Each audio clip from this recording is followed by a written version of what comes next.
Good evening and welcome to Unravelling, our series where we explore what is going on in our culture and how we might respond to this. So we are still in the first part of our series and we are looking at the stories of culture and the ways in which they shape our worldview. Now, last time we looked at the story of identity, but tonight we are looking at a different story. We're going to be exploring the story of power and oppression. And we have an audience with us again this evening who are going to have their opportunity later on to ask some questions. But I have Tim with me again tonight. Good evening, Liz. Hello. And Tim is going to be guiding us through the evening, taking us through our topic. So thanks for being with us again. My pleasure. Good to do it again, yeah. So, Tim, last time we were here, you kind of showed us how important it was to understand the stories of our culture. Yeah. To understand how they shape the way we think, the ways in which we behave. The glasses that we wear. Yeah. And so we looked at the story of identity. Yeah. But tonight you want to explore and tell us more about the story of power and oppression. That's right, yeah. As you know, Liz, on Unravelling, we really want to be able to wrestle with the issues of sex and sexuality and gender and these kind of big things that are going on in our culture. But in order to really understand why we think the way we think, we've got to get to grips with these stories our culture's telling us. So we looked at identity last time, and this time we're looking at power and oppression. But in many ways, these are complementary stories, and the story we're looking at tonight builds off a lot of the same foundations that the identity story does. Yeah. So last time we looked at a lot of past thinkers, and we delved into the past, into Enlightenment and modernity. Are we going there again? The good thing, I guess, is that a lot of the work we did last time out is still relevant for this time, so we don't have to cover all that ground again. Yeah. We will still look at a few important thinkers from the past, but we've already got a lot of the knowledge now from last time. We've already done a lot of the work.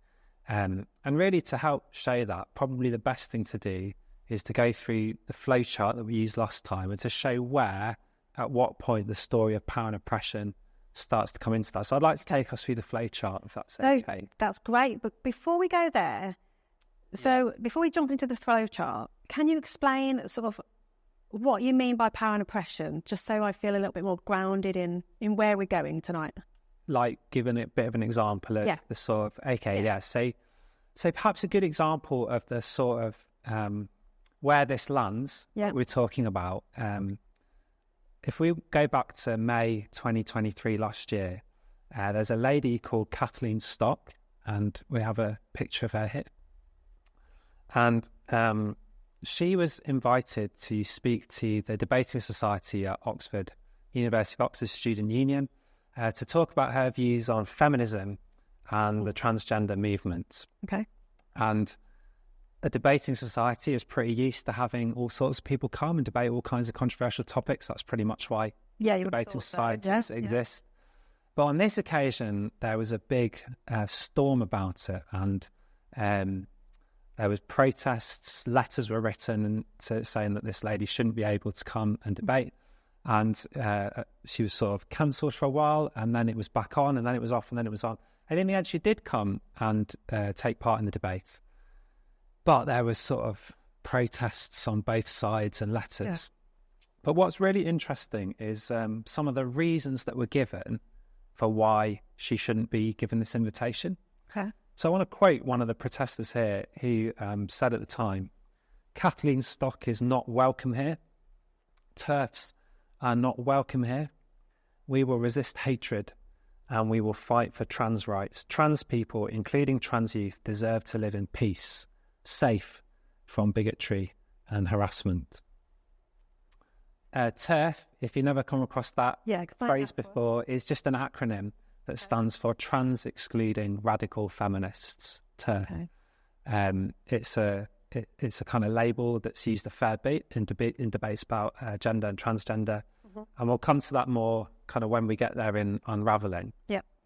But what's interesting about the comment for us tonight, that they deserve to live in peace and safe from bigotry and harassment, is kind of making the claim that by allowing Kathleen Stock to come and debate and to air her views, she's making it unsafe for trans people. It's kind of an act of violence that they need to be kept safe from.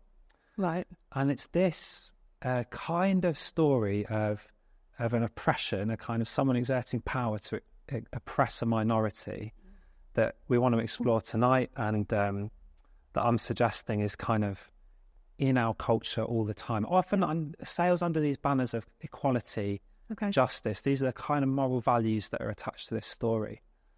And we could change the issue. We could talk about race and critical race theory we'll come on to tonight. We could talk about disability, gender studies. We could, there's all sorts of examples we could give, or even on gender, we could change the person. J.K. Rowling's another famous person who kind of got into a lot of trouble with this sort of thing.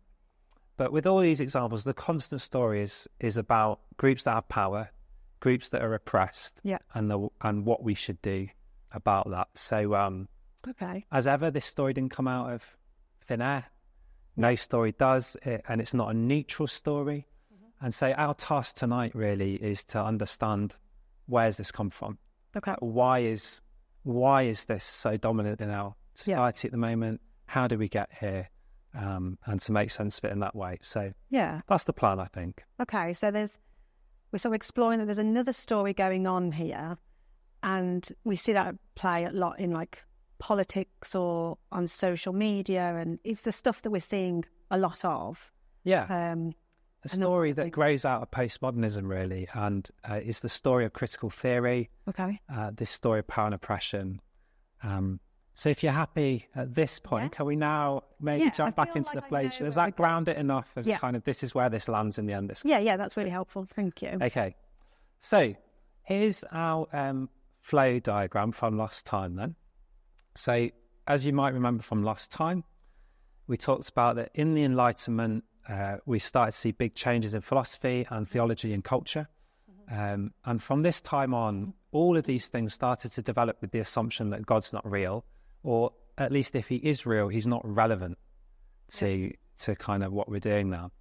And so if God's not real, if he's out of the picture, then there is no supernatural, there's nothing beyond nature, there's no transient dimension. We just have nature, we just have us. And the kind of world that we're in. And if that's the case, then what we saw last time is we either have to admit that we're meaningless, that we have no purpose, or we have to create our own meaning. And this gets us to, we then started to talk about postmodernism, this era that we live in now, where because we create meaning, there is no objective truth that's true for everyone. There's only the truth for me and the truth for you. There's only the meaning that we make. So it's inherently kind of subjective. And and that was where we then said, okay, so now we go down the identity story. We determine who we are, we make who we are, mainly based on our psychology. Do you remember these kind of...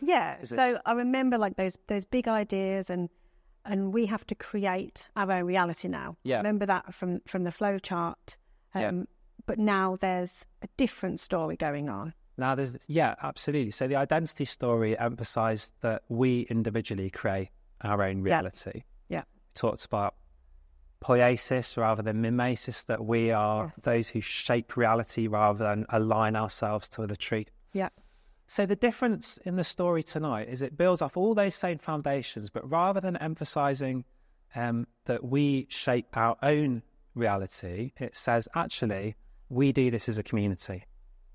So it is us as a society, as a community, as a social structures that create truth, that create meaning, that create reality. So the phrase that we've used here is that reality in this story is socially constructed.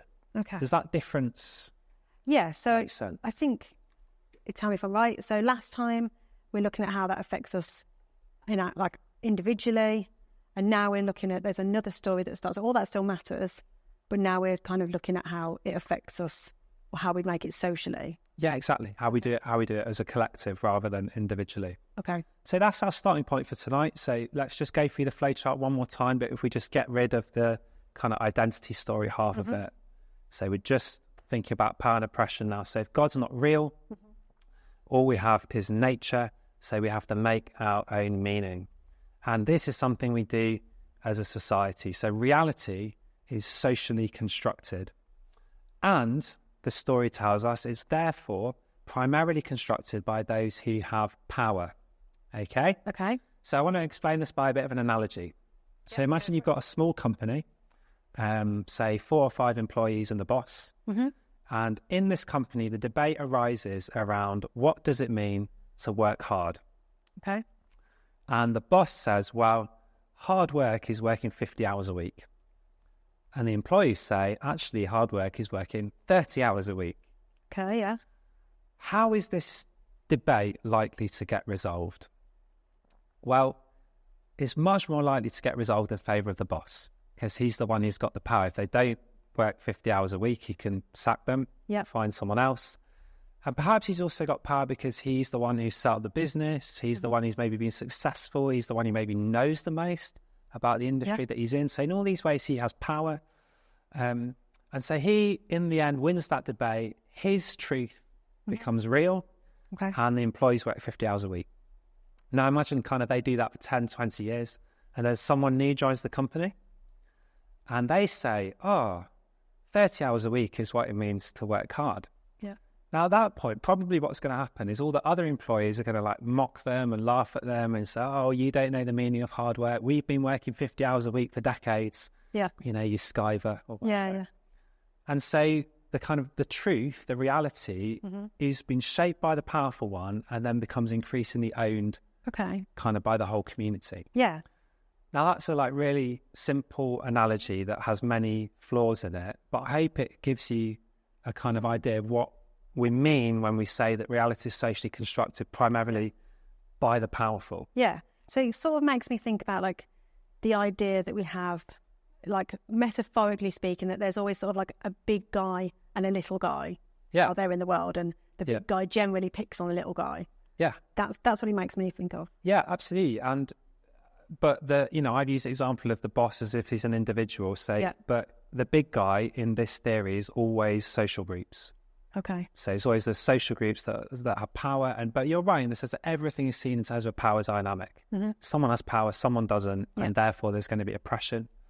And it's also worth saying, it's important to realise in this theory that no one has to be aware that this is happening for it to be true. So the boss may not mean to be oppressing anyone. He may genuinely think that 50 hours a week is hard work. Mm-hmm. And he genuinely thinks he's doing right by kind of imposing that.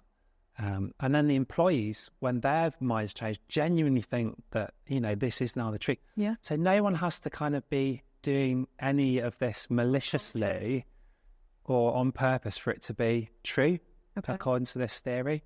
Yeah. So that will become important later on. So I thought I'll just reference it now, really. So, yeah. Okay. Yeah. Great. Okay. So, according to this theory, then, if we're not even conscious of it happening, it's unavoidable. Yeah. And I suppose because there's no objective truth, that there's always going to be someone in power, and it's always going to be benefiting them. Yeah. Is that what we're sort of saying? Yeah. This is unavoidable. Okay. So there'll always be a power imbalance, or there. The starting presumption is there is a power imbalance. Yeah. The powerful will always be oppressing others because their version of the truth and reality is what they're, It feels a bit hopeless, doesn't it? If it's unavoidable. Yeah. It feels a bit.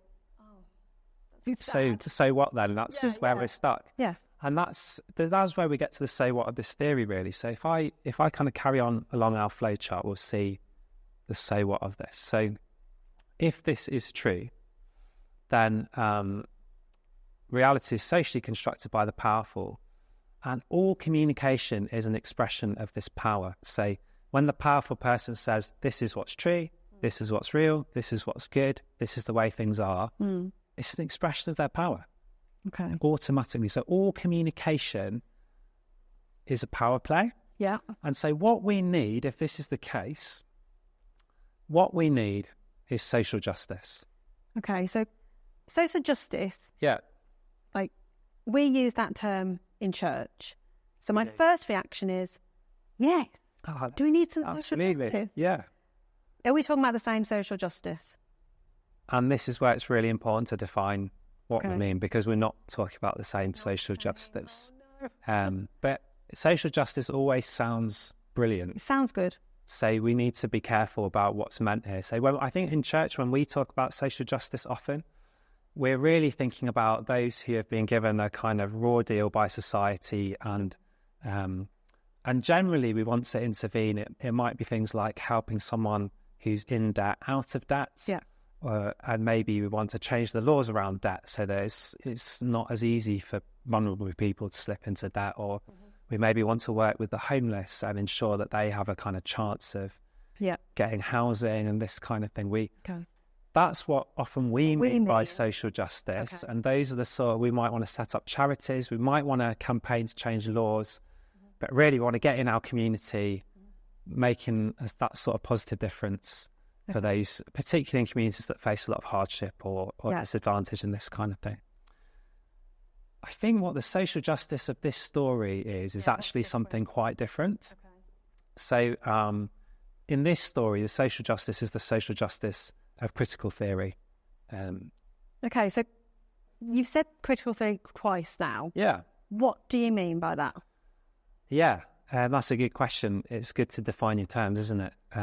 But it's actually quite hard to do that at this stage of the evening, probably. What I can say at the moment is that critical theory really is the philosophical movement that tells this story. It's the thinking that has led to this story and the way it's sort of developed. But without kind of going into the thinkers, it's quite hard to define. So if at the moment we can settle with the power and oppression story is the story of critical theory, maybe at the end, you'll know, it'll be obvious what it means. Yeah, so if we're sort of saying that critical theory is basically what we're talking about tonight. Yeah, that's right. And if later on there's anything that I don't understand, I'll come back to that. But and I'll have no excuses at the end. Great. I do halfway through. Okay, lovely. Okay, let's go for it. Yeah, good. So going back to social justice then, when we talk about social justice in the church, it's different from what critical theory means by social justice. And remember that, as we've got in that middle block on the flow chart there, kind of for this story, all forms of communication can be an expression of power. So anytime anyone claims to know something is true or something is right, it's a power play. And so, when we do that, this story is going to start smelling oppression. Anytime you say this is the way the world is, this story is going to start smelling oppression. So social justice of critical theory is about dealing with that, and therefore it's about quite different set of things. And I've picked out three that I think it's important for us to explore tonight. Great. So first of all, we've got deconstructing power. So if the main problem in this story is the oppression of the powerful, which is primarily exerted through their language, through their communication, through the things that they say, then one of the most important ways to resist this is to try and deconstruct that power, to try and take it apart and problematize it. That's one of the favorite words of critical theory, is to problematize discourses, to problematize things that the powerful are saying. And to try and create a load of problems for it. So what this really means in practice is that you analyze what the perceived powerful are saying, and you start to pick holes, you start to undermine it, you start to sort of problematize. And in doing so, the idea is that you're actually deconstructing and the sort of power that's being expressed there. And the various ways this happens are quite complicated, and to be really honest with you, they're often really quite academic. But the heart of it is an attempt to change the story that's being told by paying attention to the use of language. That's, I think, the heart of what we mean by kind of deconstructing power here. So, do you want an example? I want an example. Let's have a real current example of this. So, a helpful example, I think, is language of cisgender. So, have you come across? I've heard the term language of cisgender, but I don't know. I don't really understand it or know what it means. Well, this language developed really as an attempt to resist the discourse of the powerful. So kind of activists, social justice scholars began to argue that, if you fill in a census or I fill in a census, we often have to put that we are male or female. And they said that this kind of thing is a power play for those who believe that our gender identity has to be tied to our biological sex. So when I fill in a census, even if I think that I'm female, my gender identity is female, I'll have to put male because of my body and because of my biological sex. And this would seem to be oppressive to transgender people. I may be biologically male in my sex, but why should that have to define my gender? And that's the identity story at play that we spoke about last time. Yeah, this is poiesis rather than mimesis. Okay. Rather than our gender being something that all those terms, I've used them twice now. Yes. Are they familiar? Yeah. Can I keep using them? Yeah. So I think I remember them, which is handy. Yeah. And so I think, you were saying, like, because we make who we want ourselves to be, we can make ourselves now. Yeah. Yeah. This is sort of saying that should include our gender. Yeah. So it's that needs to be discovered. Yeah, so rather than being discovered, which would be mimesis, we make it, which is poiesis. Okay. So that's exactly right. That census forces me to live in a world where I have to be male just because of my body, and that's oppressive to me. Right. That restricts my freedom to kind of create my gender identity. And they say it's a power play in the interests of those who think that gender identity should be tied to biological sex. It's a power play. Yeah. So we have to deconstruct this power. In order to resist this oppression, the language was changed. So rather than our gender being recognised at birth, say, when you gave birth to your children, you would look at them, and previously you might say that you looked at their body and recognised whether they're male or female. Yeah. That language was changed. So now gender is something that's assigned at birth, which implies that someone else has made a decision about the gender of that human. Right. But inevitably that can then be changed if it's just being assigned. Okay. So cisgender now refers to people whose gender identity is the same as the gender that they were assigned at birth. Okay. Whereas transgender refers to those whose gender identity now differs from what they were assigned at birth. So the language has been problematized, kind of to go back to our flowchart. This is assigned rather than recognized. Gender is now defined by my psychology rather than by my body. And all of this is an attempt to undermine the language, control the narrative. And that's what we mean by deconstructing power. Does that example make sense? Yeah, so the new language, the language of like cisgender, is really a fight about controlling the narrative. Yeah, that's right. The belief is whoever has control of the language has really got the power. Okay. So that's the first aspect of social justice. The second aspect of social justice that we want to look at tonight is standpoint theory. And standpoint theory is really about who is able to know, or perhaps kind of who knows best. Okay. So because of all the beliefs that we've explored on this flowchart, social justice claims that we all understand the world differently, depending on where we are in the social system. Yeah. And if we're the powerful, we will understand the world from our perspective, from our bias as the powerful. And so we know in one way.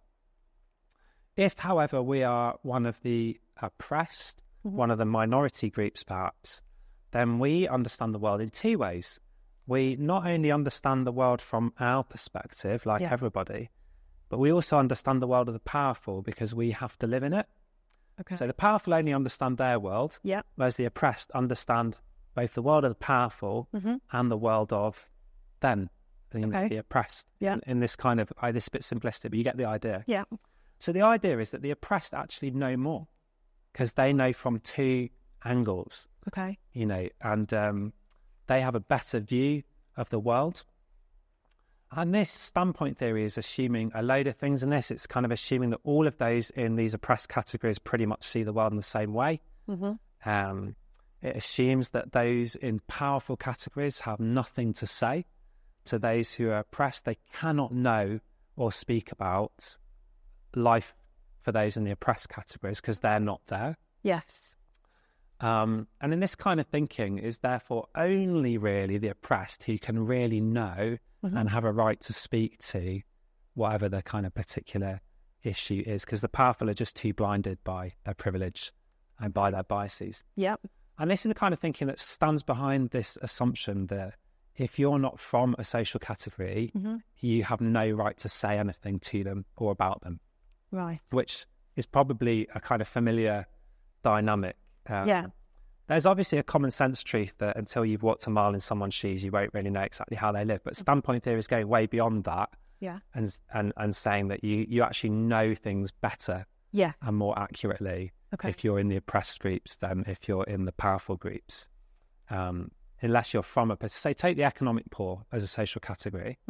Unless you are from that social category, you just cannot know in the same way that they know. You can't understand. But, remember, it's not just that you can't understand that about them and they can't understand that about you. It's that you can't understand about them, but they can understand about you. Right. So they know more. Okay. In that sense. That makes sense. They not only know their own world, but they know yours as well.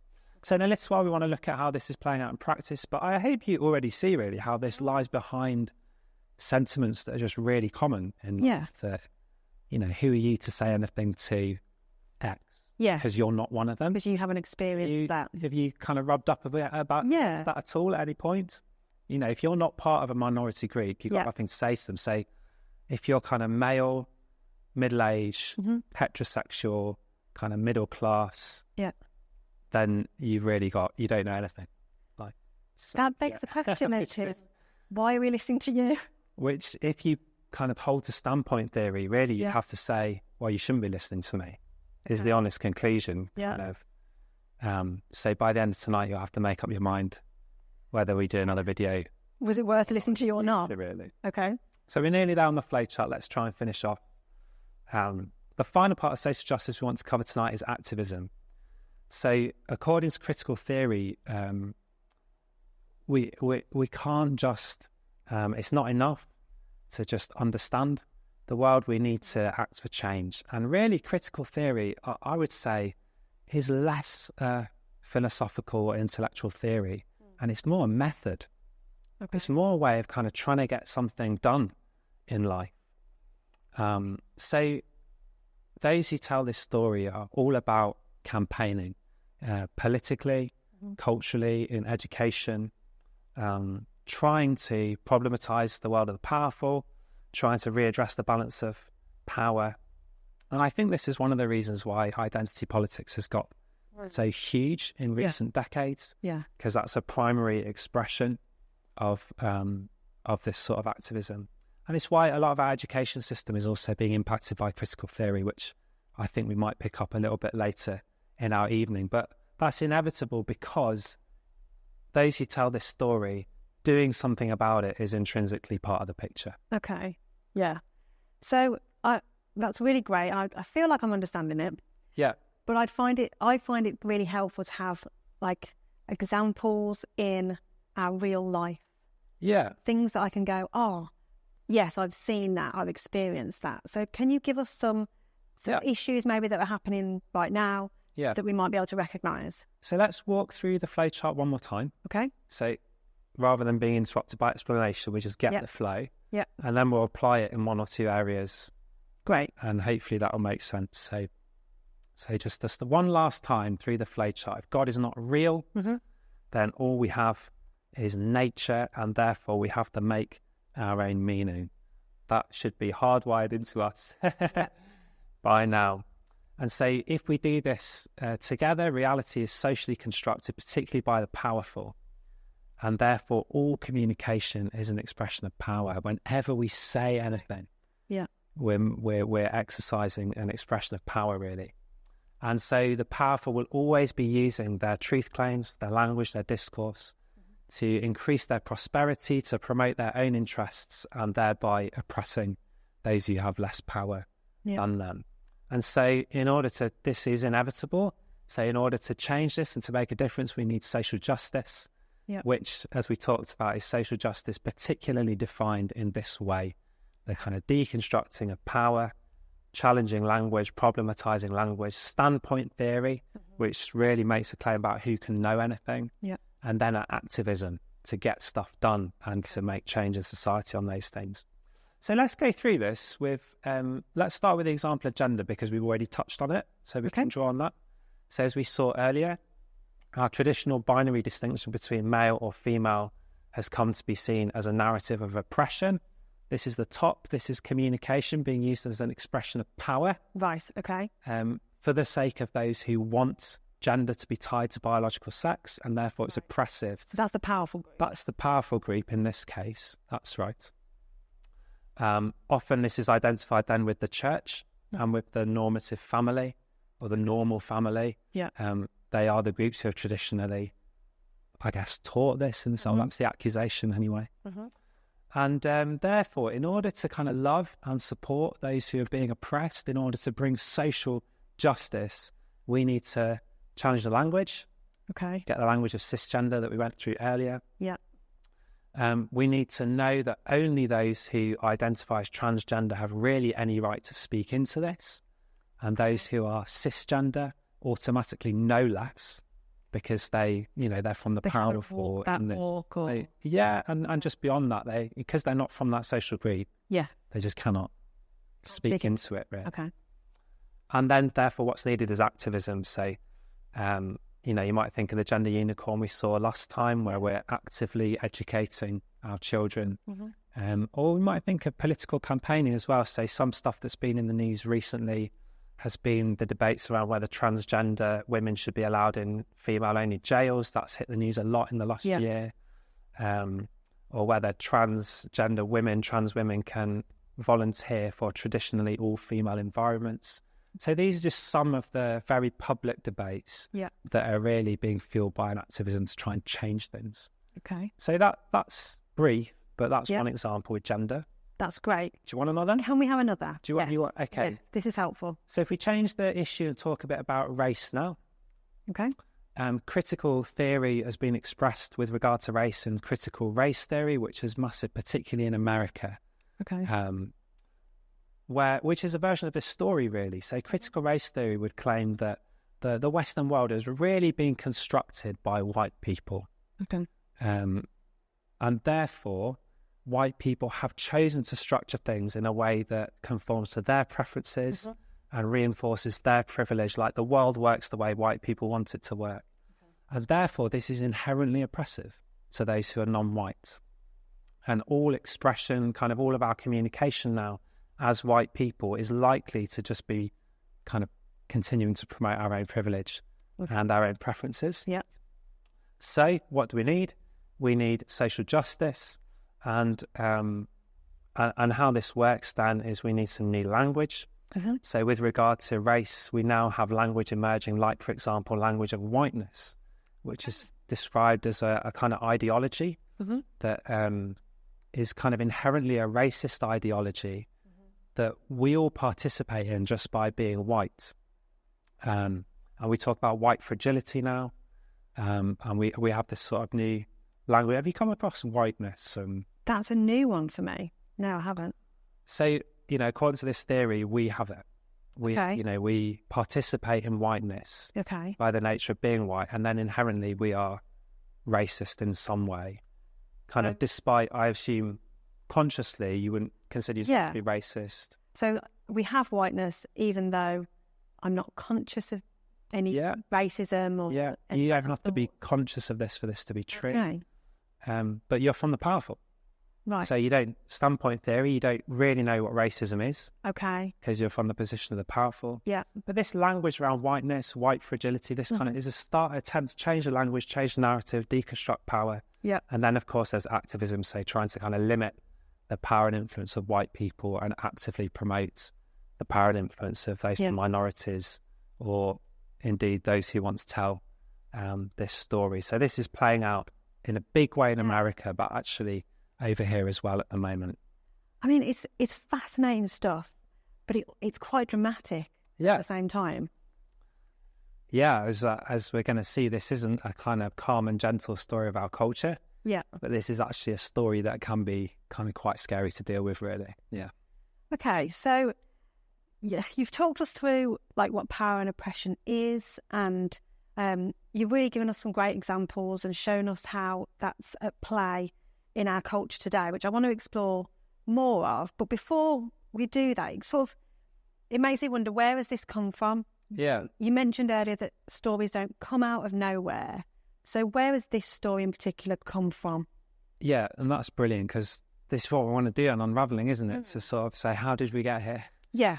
And so although kind of we haven't got time tonight to do a really deep look at the development of critical theory, I think we could talk about a few particularly important people in the development of this, and kind of the development of critical theory in particular as what's underlying this story of power and oppression. And I did promise that we'd get clear about critical theory. So we'll give it a go. But before we do, I just want to make a book recommendation, if that's okay, because we can't cover everything today.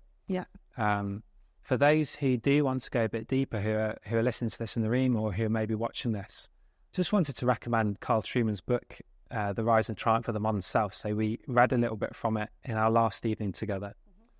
And he traces the story of power and oppression back to the Enlightenment. He deals with thinkers that we're not going to look at tonight, like Jean-Jacques Rousseau, who really was one of the first to argue for the influence of society, not just in shaping the individual, but in corrupting the individual. And he also deals with people like Percy Shelley, who really told us a story about how, to be free, we need to break free from the constraints of society, and particularly the moral constraints of society, all things that are important. So just wanted to give that a plug, really. But for us tonight, we are going to pick things up from Karl Marx. And Karl Marx is a name that should be familiar to most people, probably because of his association with communism. That's kind of the thing that we know about Marx. And so he lived in the 19th century, lived and wrote through the 19th century. And he was very concerned with what he saw going on around him. So he lived through the fires of Industrial Revolution.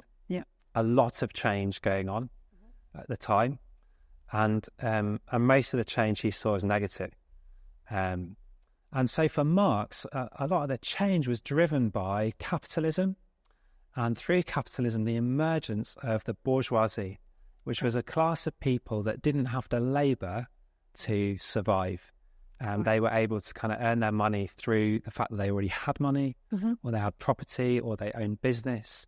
And in all these various ways, they didn't actually have to labour in order to survive. And underneath them, you then had the working class who had to labour. They had to bring their labour to the party to survive. And for Marx, he saw this as a huge imbalance of power. And the bourgeoisie were systematically, economically exploiting the working class. And importantly, Marx didn't just see this kind of power dynamic in just the economics. But he also said that this applies to the culture and the religion of the bourgeoisie, that through all of these means, the bourgeoisie were exerting their power over the working class in a way that promoted their privilege. And kind of ensured their power continued. And of course, you've got the working class who are oppressed and who suffer from this. And so, I guess he wanted to do something. He's not just happy to think about this; he want to do something about it. So this is one of his most famous quotes. The philosophers have only interpreted the world in various ways. The point, however, is to change it. So Marx did want to do something about it, and he, influenced as he was by the philosophy of Hegel, he thought that change was inevitable, that at some point the working class would rise up and would revolt against the bourgeoisie, overthrow them, and this would be the birth of a fairer society. And so he said things like, history is the history of class conflict. Out of this class conflict, we get a progressively more just society. I know that's a massive oversimplification for those who might listen to this and know a lot more about Marx, but I think that captures the central thrust kind of relatively accurately. So that sounds a little bit familiar to how the world feels right now, I think. Why is that? Well, I think just because Marx was so tremendously influential. If we think about some of the things I've just said about his view that society is structured by power relations, he primarily sees things through power relations. Those who have the power are oppressing those without the power, that this happens through kind of cultural means as well as kind of simple economics. And social justice, what should happen means somehow disrupting this power, overthrowing it, having some sort of revolution. It should sound just like the flowchart that I've taken us through. Because it is really. So how do we get from Marx where we are now? So we've talked about Marx and power and this sort of things, but we also have Nietzsche, who we looked at a little bit last time. He's back. There's his little picture. He's back again. And so for Nietzsche, if you remember, because there's no God, there's no objective morality, we get to create our own meaning and values and truth. So we have to become gods for Nietzsche. We had a big chat about that last time, didn't we? And so for Nietzsche, the only thing that is left is this will to power, the desire in humans to kind of have the power to shape the world the way that they want it, to become these heroic, power-wielding, creative humans. And this is his kind of positive vision for the world. You know, this is a good thing. Okay. But for both of them, though, it's all about power. Yes. That, like, human society is seen through these lenses of power and power dynamics. And so that's really important. And so Marx wants to change the world through class revolts. And kind of Nietzsche comes to the party. We talk about power as well. But then as we go into the 20th century and think about what actually happened, apart from Russia and a sort of few countries within Russia's orbit, on a whole, the Western world did not rise up in revolt against the bourgeoisie. We didn't get a kind of political revolution that Marx envisaged. It seems that most Western populations didn't seem to want to do this in this way. And that gave Marx and Marxists, well, Marx was dead by then, it gave Marxist thinkers a problem. Kind of, what if the oppressed don't realise their own oppression? You know, they haven't become aware of it enough to rise up and do something about it. And so in the 20th century, they emerged something called the Frankfurt School, which was a group of philosophers and sociologists that came to prominence in the interwar period in Frankfurt. Sort of surprise, surprise, the Frankfurt School. And they began to address this question by developing critical theory. Right. Okay. So part of their answer was that the oppressed classes have a false consciousness. Okay. So the things that they believe, they think that they are their own beliefs, but actually they're just the beliefs of the powerful that have been imposed upon them. So think of the employees and the boss. Yeah. After 20 years, the employees think that they think hard work's 50 hours a week. Okay. But actually what's happened is they've just become indoctrinated. Right. So they have a false consciousness. Now their consciousness about hard work isn't true. Yeah. It's a result of this power dynamic over a period of time. So the Frankfurt School started to argue that this is what was going on. Okay. That the oppressed classes had this false consciousness. They've internalized the beliefs of the powerful, and that's why they haven't risen up as Marx expected that they might. So for these theorists, the power imbalances in society couldn't be addressed immediately at the level of politics or kind of simple economics. They needed to be addressed at the level of culture. So these guys claimed that, first of all, the war needed to be fought in media, culture, the arts, the realm of ideas. And in this way, the oppressed could be woken up to what's really going on, made aware of their oppression and kind of that their beliefs are not necessarily their beliefs. And this was all necessary first. And if this happened, then maybe we get a real revolution. Okay. So, so to kind of show this, I want to show you an interesting quote from a member of the Frankfurt School, a guy called Herbert Marcuse. And he writes this: surely no government can be expected to foster its own subversion, but in a democracy such a right is vested in the people. This means that the ways should not be blocked on which a subversive majority could develop, i.e. people who will have a revolution. Okay. So that's what he's talking about. If they are blocked by organised repression and indoctrination, this constant creation of a false consciousness, if this is happening, then their reopening may require apparently undemocratic means. They would include the withdrawal of toleration of speech and assembly from groups and movements. Moreover, the restoration of freedom of thought, waking people up, may necessitate new and rigid restrictions on teachings and practices in the educational institutions, which by their very methods and concepts serve to enclose the mind within the established universe of discourse and behaviour. Now, I know that quote may need reading through a couple of times, but it's really important because what he's arguing is that this false consciousness of the oppressed, the kind of established universe of discourse and behaviour, we need to pursue quite radical means to save people from this false consciousness that they live under, to wake them up. Yeah. So he's advocating limiting freedom of speech. He's advocating limiting the freedom to assembly, to get together, to meet together. Yeah. He's advocating quite kind of tight control on what's taught in our educational institutions. And this is because he thinks this is what's necessary to bring justice. Right, okay. You know, this is what he wants. That all sounds quite disturbing though, doesn't it? I think it does sound disturbing, but we do have to remember that for Marcuse, this is just necessary. Okay. Because for him, what's disturbing is that the powerful have managed to indoctrinate their views so thoroughly on the oppressed. Yeah. And that's what's really disturbing for him. Okay. So he says these things, we might not ideally want them, but they might be necessary in order to kind of remove this kind of oppression that's going on. So it does point in frightening directions. Yeah, it really does. Yeah. And I think, so just to summarise then, these people from the Frankfurt school, so they started to say that the fight is really at the level of culture. Yeah.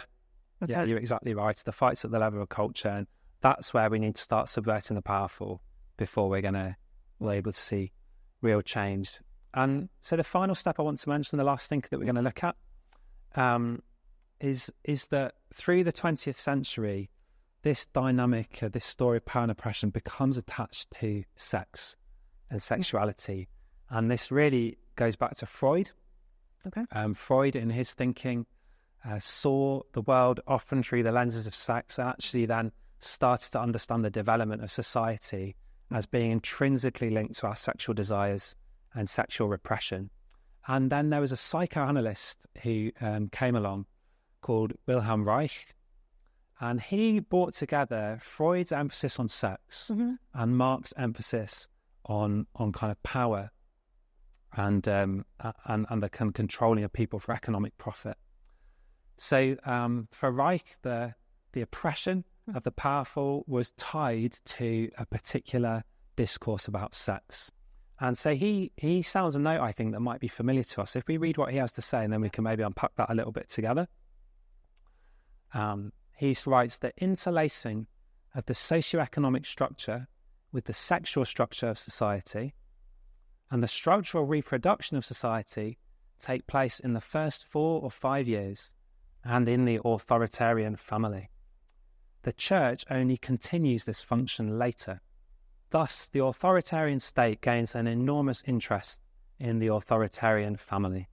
It becomes the factory in which the state structure and ideology are moulded. So if we just stick with the quote and translate it a little bit. But explain it some more. So the interlacing of socioeconomic structure, this is Marx. Yeah. Kind of the economic oppression of the working class. Yeah. With the sexual structure of society, this is Freud. And he's saying the two things are intrinsically connected. Okay. That, you know, if you want to undo economic oppression, you have to undo the sexual repression that comes from the sexual moral norms of society. Yeah. And he says it really is the church and the authoritarian family. By that, he just means what at the time was normal family morals. Yeah. These are the things that tell that story and continue that narrative that oppresses. Yeah. And so he says what we have to do really is we have to start taking apart the family if we're really going to deal with what's going on. It's the family and the church that are these units of oppression. And so for Reich and for all of those that followed him, you're never going to get the political revolution that you want unless you first of all have a revolution in sex and sexuality and really a deconstruction of the family. Okay, that is quite scary stuff, I think. So he's so for Reich, it's not just a fight with culture then.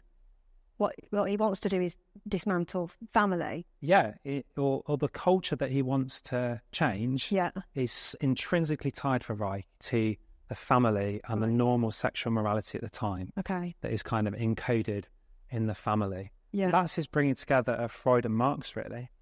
And that's how we get to the idea of the sexual revolution. So that what we do sexually has an intrinsic connection to kind of wider narratives of power and oppression. And that without the sexual freedom and the breaking of sexual taboos, we're never going to get the political revolution that we need. Right. So that throws a whole different light on the sexual revolution then. Yeah. So I don't think we're very aware that the sexual revolution was not just about it's not just some hippie love and peace and doing whatever you want sexually. It's actually about kind of Marxist philosophy and critical theory. So these are the roots, really. From these foundations, critical theory really became established in certain groups of intellectuals and really gained a strong foothold in universities across the Western world. And over the last 30 or 40 years, this critical theory has blossomed into a number of different critical theories, which all share these sort of common roots. So, like I said earlier, we talk about now race, gender, disability, all of these forms of critical theory. And they're coming to have a profound impact, really, on the way that we all see the world and live. Yeah. That's so helpful, and it's been really helpful to sort of see where this sort of stuff comes from. So now, if you can tell us a little bit more, how is this affecting us now? So we've seen where we've come to. What's the impact on us now? Well, yeah, I think just like the identity story that we looked at last time out, this story of power and oppression is now really it's part of the air that we breathe. I think it's a lens that we have in all of our glasses now. And so perhaps the most obvious way we see this is the identity politics that are kind of inescapable for us who live in the UK. So if you go back 10 years, we had the legislation changing definition of marriage. So same-sex marriage became kind of legislated into English law. And that followed a long cultural and political campaign. And now it's issues of gender and transgender that perhaps more dominant in our headlines, and kind of most dominant of all, probably, and most controversial of all at the moment is the stuff around race. As I say, particularly in America, but coming over here as well. We're now talking about ideologies of whiteness like we've explored tonight. This is coming to have an impact on us. And the race stuff is highly tied to colonialism and post-colonialism as well. Like I recently came across a charity, a philanthropic organisation who had £130 million of investments and used the income from these investments to support kind of charitable causes. And they've recently decided that they're going to liquidate all their investments, pull it all out of the market and just give the money away, because they've become convinced that any investment in the market is inherently colonial and problematic. Like that's quite a big thing for £130 million of assets to be being liquidated on the basis of a view of colonialism that is informed by the kind of story that we've explored tonight. That's quite tangible. It's a big thing's actually happening now. And they're not the only ones who are taking these sort of actions. And with identity, we also then get cancel culture, don't we? That we live in as well. That where if you don't like my views, you can bar me from speaking at your venues. You can refuse to publish my material, and this kind of thing. So, because go on. That's not only happening to Christians. No, this is happening to non-Christians as well, because of the focus on language. Every time any of us speaks, we are expressing power in some way or trying to assert power. So our words have to be really carefully watched. And if it doesn't fit with the narrative of critical theory and with this story of power, but if it seems to be oppressive, you're liable to get cancelled, whether you're Christian or not. We're seeing a lot of that happening. To take an example, of a Christian example of this is a guy called Ryan Anderson. He wrote this book, When Harry Became Sally, which is one of the most helpful books out there on the transgender movement from a Christian perspective. But you can't buy this book on Amazon. So Amazon have delisted this book, and they've said that the justification for this is that this book qualifies as hate speech, and therefore they're not going to sell it. Now this book's on my shelf. It's not an aggressive book. It's well thought through. It's well researched. He's actually quite charitable with those he disagrees with. So it's not. Again, in this story, it's not that he's consciously being aggressive or hating anyone. But the very nature of what he thinks is true is taken to be oppressive. And therefore he can be cancelled on that basis, really. So, yeah, as you said, militant atheists suffer the same fate, really. And free speech language should be kind of watched at all times. And I think this is what actually makes a lot of us quite anxious. We're doing a video tonight, Liz, and there's a certain anxiety that things that we say could potentially be taken as examples of, unacknowledged bias, or as trying to oppress other people, or as power plays. And I think that's part of what makes us all a bit nervous. Yeah. And then there's this sort of atmosphere of suspicion where I'm kind of suspicious of how people might interpret what I'm saying, and maybe other people are suspicious of what I'm saying. Yeah. And it pulls us apart. Really. Yeah. It becomes harder to talk to one another. Yeah, definitely. With those factors in play. I don't know if you've sensed that at all. I think we all sort of feel like we have to watch what we say and different things like that. That's just how we live. It's the times we're living in now. Yeah. I think it's attached to all this. Yeah. Definitely. So it's quite a scary world to live in that sense. It is, and maybe we could talk a bit about education, because last time out we talked about education in primary schools with the gender unicorn, didn't we? Yeah.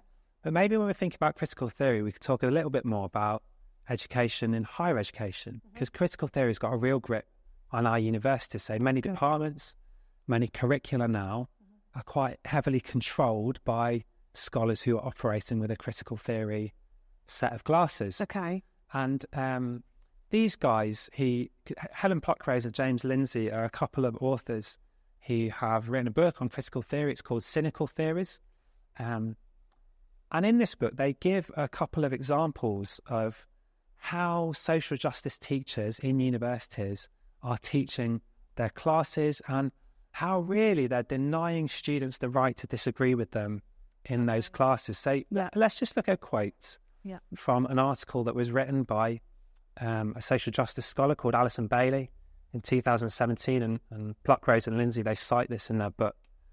And she writes this: critical pedagogy, which basically just means teaching critical theory. When you teach critical theory, it regards the claims that students make in response to social justice issues not as propositions to be assessed for their truth value, but as expressions of power that function to reinscribe and perpetuate social inequalities.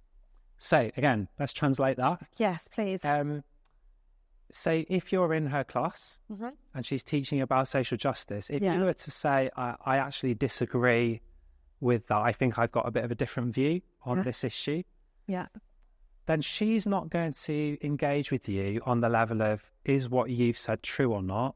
What's the evidence for what she thinks and the evidence for what you think? She's not going to engage on that level, because that would be assessing them for their truth value.